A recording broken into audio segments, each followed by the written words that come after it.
In 2011, the average Canadian was 4% richer than the average American. 11 years later, the average American was 40% richer than the average Canadian. If you live in Canada, you have no doubt been exposed to a certain sentiment.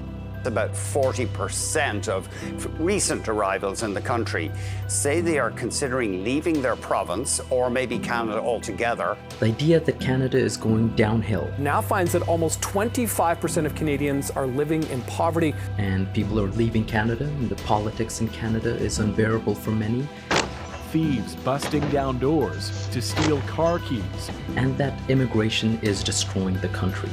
Edmonton's population has increased by more than 100,000 people in 2 years, and they're looking for a place to live.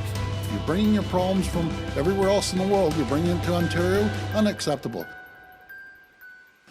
An OECD economic policy paper shows that Canada will underperform most, if not all, developed nations economically until 2060.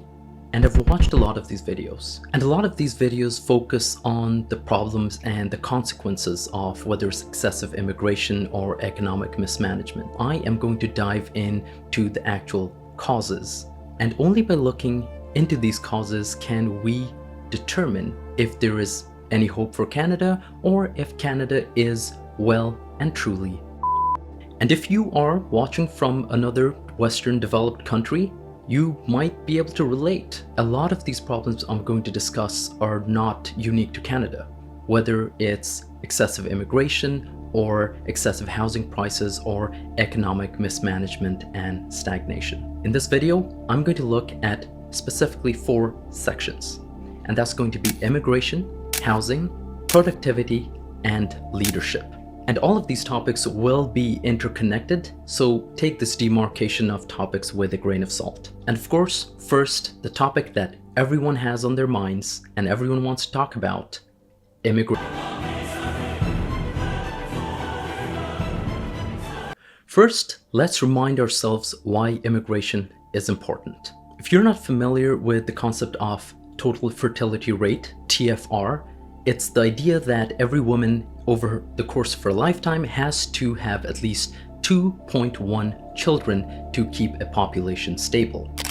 Canada's TFR currently is well below this number. It is at around 1.4. Now this actually compares very favorably with some of the other countries that are on the extreme end of the total fertility rate collapse spectrum, such as South Korea, which is currently sitting at 0.8 children per woman, and Japan, which is sitting at around 1.3. And we don't really need to rely on theory to figure out what happens when a population ages and even declines significantly. We only need to look at populations such as, for example, Japan, which is a very interesting case study because not only has it had very low total fertility rate for a sustained period of time, but it also does not have mass immigration. And what we observe is decades of stagnation in wages, productivity, and an aging population with rising debt load. And when I say a rising debt load, I'm talking about debt on a national scale. In fact, Japan can be found at the very top of countries with the highest debt to GDP ratios, along with weird candidates such as Venezuela in second place and Sudan in third place. And it's not only just the economy and deflation and all these factors.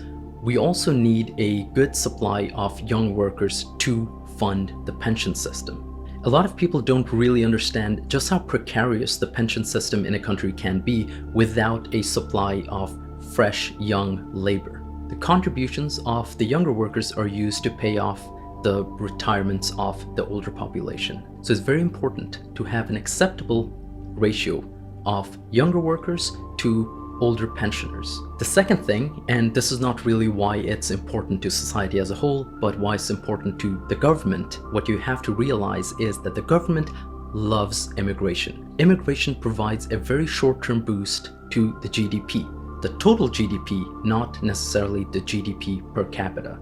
If you bring in hundreds of thousands, if not 1 million people into your country, they end up buying groceries, some of them might buy cars, a lot of them end up renting homes or even purchasing homes, and this results in higher aggregate demand, which boosts the GDP. The last thing the government, and specifically the incumbent administration, wants to see is the R word plastered on all the headlines.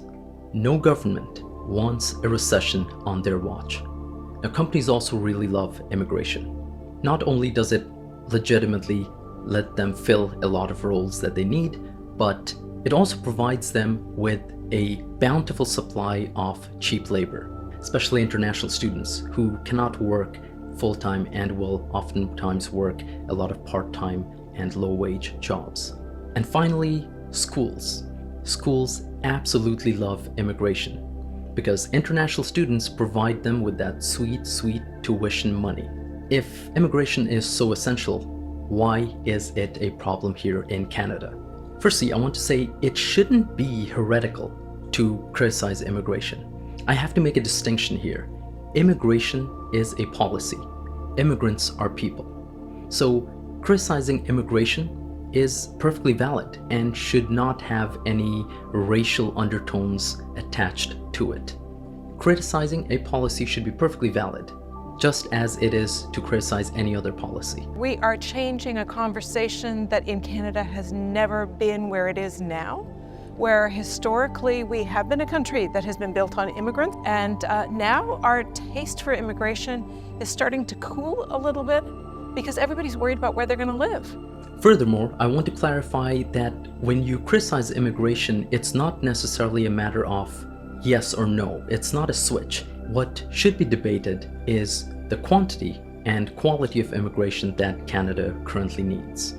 For perspective, Canada admitted roughly 500,000 new immigrants compared to the United States' 1 million, despite the US having a population over 8 times as large. This 500,000 number doesn't include temporary foreign workers or international students, which puts pressure on rents and exacerbates the housing shortage. Altogether, Canada brings in an astounding 1 million people into the country every year. And assuming 30% of the international students stay, and assuming 100% of the immigrants stay, that is like adding the entire city of Kitchener to the country every year. Or, for my American viewers, that is like adding the entire population of Vermont every year to Canada. I also want to talk about immigrant quality, which also goes hand in hand with this idea of integrating immigrants into the economy. So excessive immigration and poor integration can have profound negative consequences for an economy. And this is playing out in Canada, but not in the way you might necessarily think. It is not a South Park style "they took our jobs" situation. Allow me to explain. So as I mentioned, corporations love immigrants. It provides them with a plentiful supply of cheap labor. And when you have 200 applicants for one minimum wage job, that allows them to experience a lower turnover rate. When you have 200 people who will easily take your place in a job, you are probably not going to quit that job. You're probably going to stay there for longer, and having a lower turnover rate is immensely beneficial for any company. Furthermore, when you do have a bountiful supply of cheap labor, what you can do as a company is not really invest a lot per worker. You don't really have an incentive as a company to go in and squeeze out every ounce of productivity from a worker. You could just hire more because there's just so many of them. And in fact, this is one of the biggest problems we see in Canada today. Essentially, we're using the International Student Program as a source for cheap, exploitable, expendable, temporary labor. We need more healthcare workers, tech innovators, and construction workers. What we do not need are more Uber drivers and Tim Hortons employees. Between 2002 and 2021, Canada's business investment per worker grew from $11,800 to $14,600, while in the United States, over the same period, investment per worker grew from $15,600 to $26,751. And this is one of the primary reasons why we can observe Canada falling behind the United States. as well as other developed nations. Now, I'm going to touch on productivity more in a bit, but let's talk about the next topic that everyone in Canada can't stop talking about, and that is housing.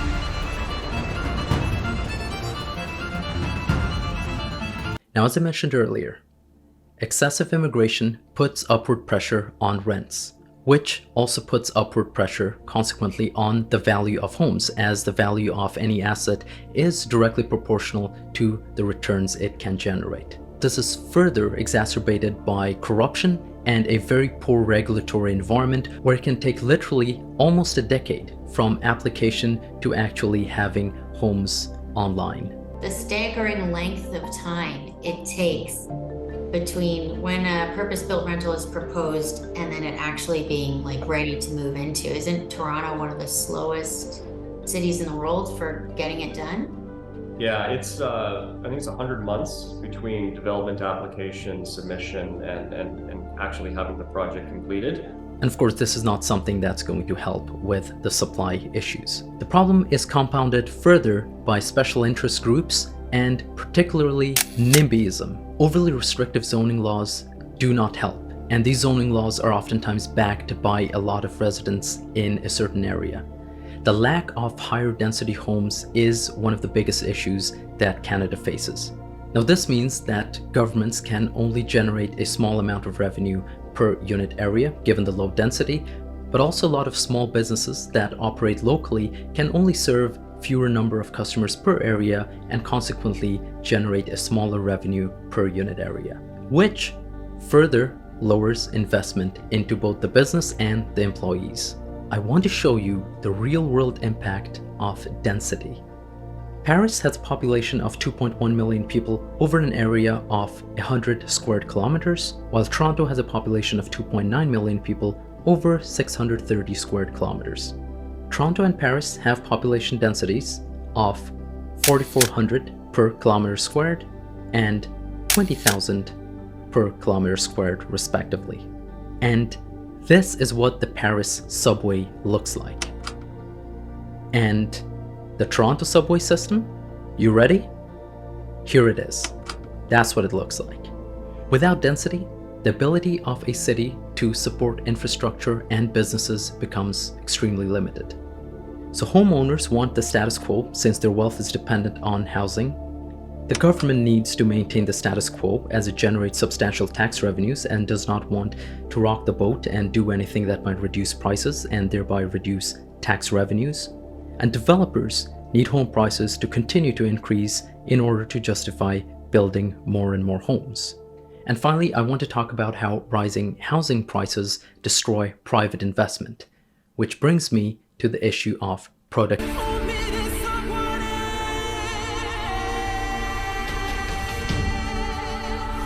The only way a country can really get richer is through increasing productivity, and that is productivity per worker. And the other way it's measured is the GDP for every hour worked. There is another concept of total factor productivity, which talks about the excess in productivity you get from the synergy between productivity of labor and productivity of capital, but I'm going to leave that aside for now and just focus on labor productivity. Think of it as if you have a job where you make $30 an hour and you want to increase your overall earnings. Well, you have the option of working more hours, which will very likely lead to a lower quality of life because you're working more, or you could just increase the amount you make per hour. So the number of hours you spend working stays the same, but you just make a higher total amount of income. And that is what improves both your quality of life and your wealth. Productivity has diverged significantly between Canada and the United States. And this has been happening since 2001. And we have to ask ourselves, why is this happening? And the first reason is Canada is simply overregulated. There's no way around it. Now, regulations in certain industries makes absolute sense. The banking sector, for example, needs to be highly regulated, and we saw what happens when it's not very well regulated in the United States in the 2008 financial crisis.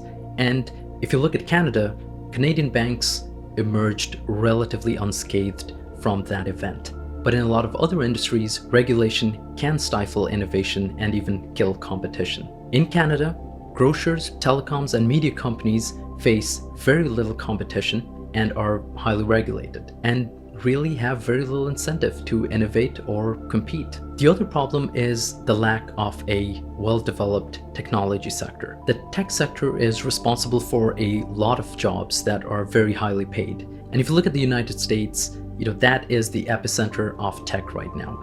And Canada really doesn't have anything that can compare. A globally competitive tech sector barely exists in Canada, despite having a population that is very highly educated and a population that's very well connected. Next, Canada ranks behind most developed countries on the ease of doing business rankings, even behind Thailand and the Mauritius, and a whole 17 spots behind the United States. So within the context of a highly regulated economy, where you can get leveraged returns on real estate, and in a country with a booming population and a tight rental market, where do you think people are really going to put their money? Why would anyone invest in a business when they can make reliable returns on real estate? Granted, the real estate play is a bit more tenuous right now, given higher interest rates, but for the better part of the last 2 decades, real estate has been a proven winner. And once you have escalating home prices, what happens is more capital flows into the real estate sector, instead of investing in businesses and machinery and training and people. And remember, the government loves housing because, as I said, they can get a substantial amount of revenue from real estate taxes and taxes on transaction fees, as well as land transfer taxes. I'm going to tell you a personal story, and I think it perfectly encapsulates everything that's wrong with Canada. So my parents are both doctors, and they've been working for over 2 decades in the Middle East. And when they were planning on coming to Canada, they got preferential treatment when it comes to the point system because they were doctors, they were professionals. However, when they came to Canada, they realized that they pretty much have to start from scratch in order to practice. Now, my parents are retired right now, but my dad was a pediatrician and my mom was an obstetrician. And they weren't even really looking to practice in these specialties in Canada. They were perfectly happy just having a job in the medical field, and they weren't really looking for that $200,000 to $300,000 a year that these specialties earn. However, the regulations and the paperwork and the amount of studying required was so insurmountable that my parents simply waited for 4 years, during which time they really tried to get their licensing and whatnot. And finally, when my parents received their Canadian citizenship, they realized that they could earn way more money working in the Middle East because they were now Canadian. Simply, the status change from not being a Canadian to becoming a Canadian increased their income 3- or 4-fold. And so they made the logical choice. They went back to the Middle East and continued working there until they retired. And once they retired, they had a substantial nest egg that they brought into Canada to invest. And where do you think they invested it? Of course, it was housing. And I think this perfectly represents what is wrong with Canada today. Canada needs doctors. It brings in some doctors and is unable to economically integrate these individuals. It is not able to create wealth that stays within the borders of the country, and when wealth does come into the country, it is directed into the extremely unproductive real estate sector, which leads to higher housing prices. So instead of having more doctors, you just have higher housing prices. And with that, we finally get to the last piece of the puzzle, and that is leadership. I'm aware that we have a federal government and a provincial government, and I am going to really focus on the federal government and the federal policies here. Trudeau is the man everyone loves to hate right now, but before we can blame him for a lot of the policy failures, and certainly there's a lot of blame to be placed on his shoulders, let us first take a look at his biggest legislative achievements over his tenure from 2015 to present. So now, in no particular order, his biggest achievements were legalization of cannabis, signing of the CUSMA trade deal, signing of the Paris Agreement on climate change, banning assault-style weapons after the Nova Scotia attacks, reforming the CPP, and the carbon tax. These are the highest profile policies that he has enacted, but let me know in the comments if I missed anything. What is interesting about all of these policies is that not a single one of them has had a perceived positive impact on the everyday lives of regular Canadians. Rather, the CPP reform and the carbon tax have both had perceived negative impacts on everyday Canadians. And by perceived impact, I'm talking about how the public perceived these policies. Now, this is not to say that I disagree or agree with a lot of these policies, but more on that in a sec. So let's work our way down the list and look at each of these policies. Legalizing cannabis. While I might agree with this policy, this is not something that was a big issue on the minds of everyday Canadians. Furthermore, Canada was fairly lax when it came to recreational cannabis use to begin with. So unless you were a certain type of individual, your life really did not change that much. I got Molly, I got her sister Sandra, I got Big Frank, I got birth control, I got Plan B, I got that morphine from China. They took off the market, shit to make your dick hard, shit to make your dick soft. The CUSMA trade deal, also known as the USMCA trade deal. Now, this was basically Trump's administration coercing Mexico and Canada into this deal, and Mexico and the United States actually had reached an agreement, and really they put a gun to Canada's head and had them sign this agreement. To cut Canada out of NAFTA completely, and this is the photo from the stage when she found out. And after this meeting, she was simply told, you have 8 days to accept the original term. 7 days later, Justin Trudeau signed, and we got NAFTA too. Canada did not really have a lot of bargaining power when it came to this issue, and because it's a far smaller economy than the United States, it got tossed around and had no choice but to sign the deal. Signing the Paris Agreement on climate change. And while I'm all for helping the environment and mitigating the impacts of climate change, this is not something that made a huge difference to the lives of everyday Canadians. Banning assault-style weapons after the Nova Scotia attacks. Now, I was actually surprised when I read about this because I wasn't even aware that you could purchase assault-style weapons in Canada. And while I agree that this should never even have been allowed, and that's just my opinion, the passage of this law was more reactive and a reaction to a crisis rather than something proactive. Furthermore, while the attack and its consequences were very tragic, the banning of assault weapons did not make a big difference to the broader Canadian population. Reforming the Canadian Pension Plan, the CPP. I have to give Trudeau credit for this one. It is something that might be ostensibly or immediately unpopular, given that you get to keep less money. However, in the long run, the retirees do benefit from a higher replacement of their income. It goes up from 25% to 33%. Now, this was an uncharacteristically far-sighted legislation, and unlike Trudeau's other accomplishments, this policy was one that is not a short-term band-aid solution. And finally, the carbon tax. And boy, do I have a lot to say on this. Now, once again, this had a perceived negative impact on the finances of a lot of people. While most of the people who pay this tax are going to get money back, and that's going to offset a lot that they pay in the taxes, the real issue is that people fill up their cars, whether it's once or twice or sometimes 3 times a month, whereas they only get the rebate once every quarter. So the pain of paying higher prices at the pump is felt more often than the joy of any carbon rebate checks. For those of you who say that this is responsible for inflation, there is a lot of misinformation out there, but the Bank of Canada has conducted a study and found that it is only responsible for 0.15% of the total inflation. However, my issue with the carbon tax is much more fundamental.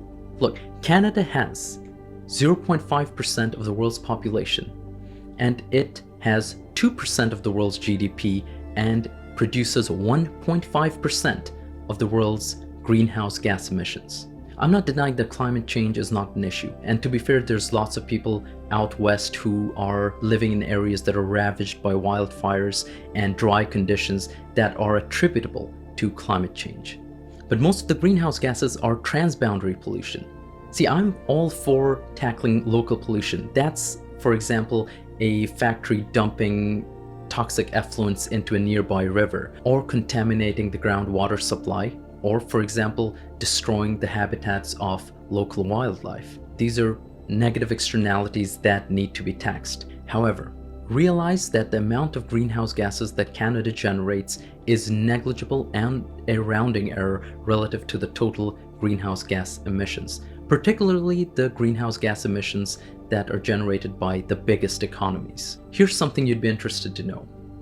95% of the total new coal power generated in 2023 was in China.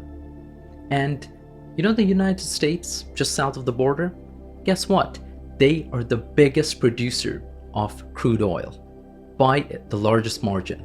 No, it's not Russia or Saudi Arabia, it's the good old United States. So I look at this carbon tax mostly as a self-flagellation on a national scale. And this martyrdom and signaling to the world that we are doing something and we're somehow more virtuous, it is not helping regular Canadians. I want to stress, I think we should deal with climate change, but Canada is a small country of 40 million people. It's not going to make a big difference. It's kind of like drinking from a paper straw, thinking that you're doing your part to save the environment, while Kim Kardashian flies on her private jet 5 times in one day simply to, I don't know, grab burgers or something from another city. Now I'm going to touch on 2 more factors we need to consider, and they're not necessarily policy. The first is inflation, and the second is the government's COVID response. On inflation, I do not think we can really blame Trudeau for causing it.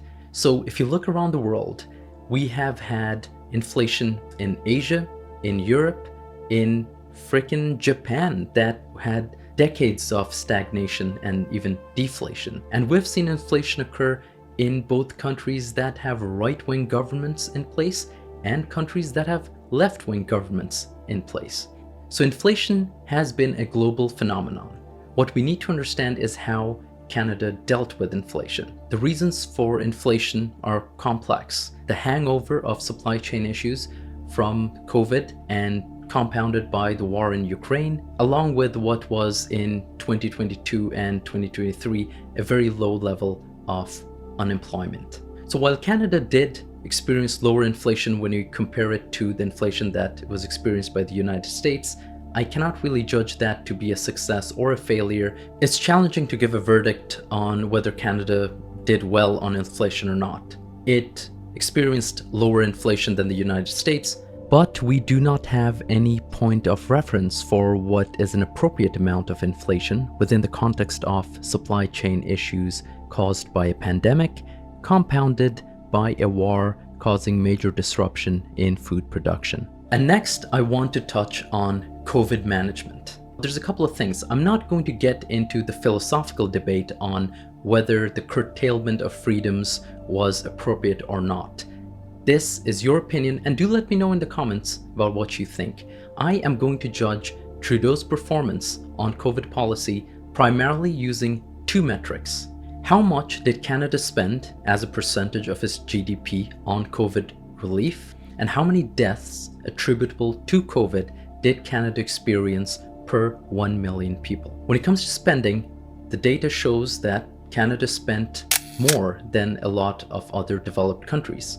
However, Canada did spend less than the United States. And certainly we have to consider that there was a monumental waste of taxpayer money. I'm sure you've seen the news of the ArriveCan app scandal, as well as sending out COVID benefits to a lot of people who did not really qualify for them, and a lot of people who actively scammed the system to receive these benefits. However, the mortality rate attributable to COVID in Canada was very low. The United States was in 17th place with 3,500 deaths per million, and Canada was far lower in 88th place with 1,400 deaths per million. And what's interesting is out of the countries spending less than 5% of GDP, Canada did better than all countries except South Korea, Sweden, and Turkey. So by the metrics of spending and mortality, one could reasonably judge Canada to have navigated COVID fairly successfully. And whenever we look at anything very broadly, I know it tends to diminish the personal stories and the personal impact that COVID had on a lot of people. and I don't mean to invalidate that. And perhaps there are other metrics that can be taken into account to have a more fulsome picture of the impact on COVID. So do let me know what other metrics we should use to judge COVID policy success or failure. So where does all of this leave us? What I can see after taking into account all this information is that Canada is hopelessly addicted to short-term reactionary measures that are primarily regulatory. So if you have high rents, implement stricter rent controls. Rent controls are creating vacant homes, have a vacant home tax. Foreigners buying up too many homes, put in a foreign buyer's tax. Don't like high grocery prices, have a grocery code of conduct. Don't like having too many poor people, increase taxes. Global warming, put in a carbon tax. Too many international students, let's put an international student cap. And while Trudeau is not responsible for all of these policies that I just mentioned, it does show a willingness by the Canadian population at large to be overregulated. There has been no substantial policy to build more homes, to improve competition and lower grocery prices, lower protectionism and increase efficiency of food producers, and improve the economy so as to alleviate poverty.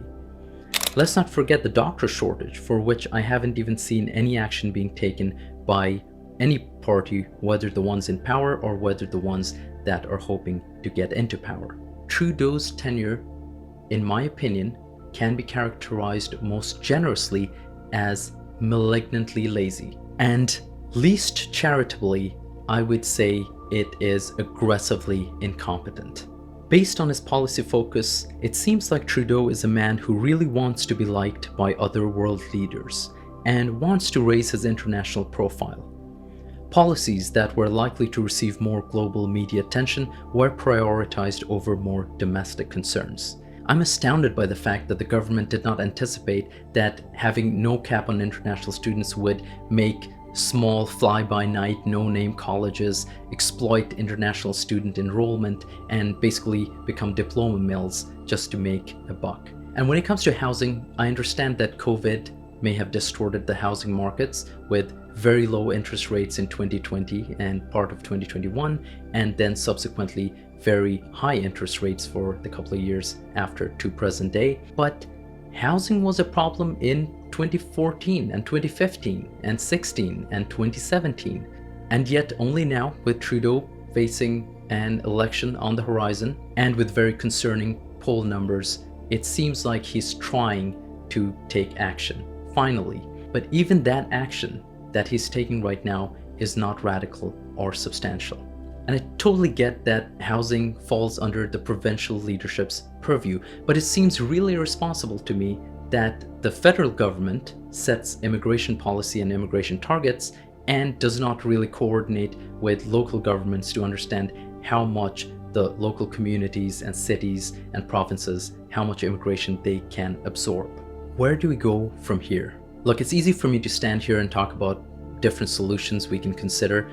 I'm not a genius. I'm sure I'm not the first person to talk about these things. Furthermore, government is complex. There's an interplay of different stakeholders and different power brokers, and compromises have to be made, and I understand that. But with that in mind, let's talk about some common sense actions that the government could take.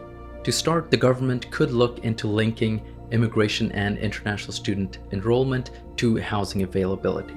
And this is going to require more coordination between provincial and federal governments, instead of just one party passing the buck to the other. Next, we could consider increasing density and easing zoning laws. Look, Canada has very strict zoning laws and very slow, cumbersome permitting process. There are other countries that are liberal, market-oriented economies and that have democratic societies that do very well with much more lax zoning laws. So why can we not consider them? We need to build more and faster, not just as a tagline, but actually do it.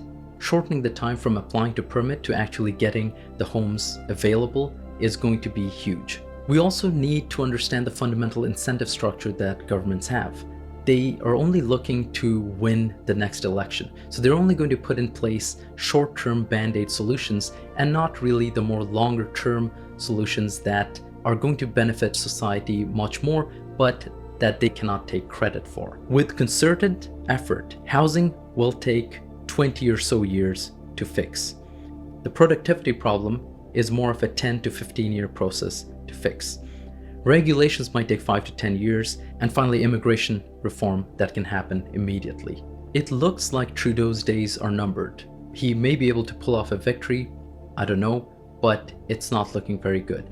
Let me tell you that Poilievre is not going to be the savior. He's not going to be the panacea that Canada needs. Here's the thing. Canada does not have a party that advocates for laissez-faire market economics. Now, I'm not saying that market outcomes are always socially or even financially or economically optimal, but in the States, if you talk about entitlements and if you talk about regulations, there are voices that will immediately cry out socialism and authoritarianism. And while that may be unreasonable, we do need an unreasonable extreme to swing the pendulum back into the center. And frankly, Canada does not have that tempering force within our government. The public is very willing to be regulated. And it doesn't help that individuals, broadly speaking, are notoriously inept at making short-term sacrifices for long-term benefits, which only incentivizes the government to really reflect their will and come up with short-term fixes, primarily driven by regulation. People only see as far as their next paycheck. Businesses only see as far as their next shareholder meeting, and governments only as far as the next election. And I don't want to sound dramatic, but it really comes down to the individuals. If people vote, for example, against higher density, you are voting for the long-term decline of the Canadian economy and society. If you vote for rent controls, you are similarly voting for a long-term decline in housing affordability. And the government loves to do this. They love to pit landlords against tenants. Instead, tenants and landlords should get together and try to vote governments that actually build more supply. No government wants to tackle the supply problem because they're not going to get credit for it. And instead, they come up with sugary treats like zoning laws and rent controls, which are very satisfying in the short run, but provide no long-term benefit. And we are all, government and people alike, simply kicking the can down the road. So there you have it. I'm not sure who's going to win the next election, but sadly, I do not think it matters. Poilievre has not really come up with any coherent or even daring or interesting policies. He is going to be just another leader who is beholden to special interest groups, and given the incentive structure in place, he is going to do what all other governments do, which is to make short-term and short-sighted decisions that get a lot of play in the media. So get ready for half a century of decline coming to a city or a province near you. Unless you're rich, in which case you'll be fine. Alright folks, there you have it. Let me know what you think. This is a very complex topic with lots of moving parts. This is a very complicated case, Mod. You know, a lot of ins, a lot of outs, a lot of what have yous. So there's no way I could have covered every facet of the issues. I am certain I missed a bunch of things. Let me know in the comments what I missed. Let me know if you think I'm incorrect on anything, and I really am looking forward to dissenting opinions. My hope is that this video gets everyone thinking, and if you were able to disagree with me in a respectful way and we're able to have a dialogue, then I think discussions like that really help individuals become more well-informed and responsible citizens. So thank you very much. Like and subscribe if you haven't. Have a great day.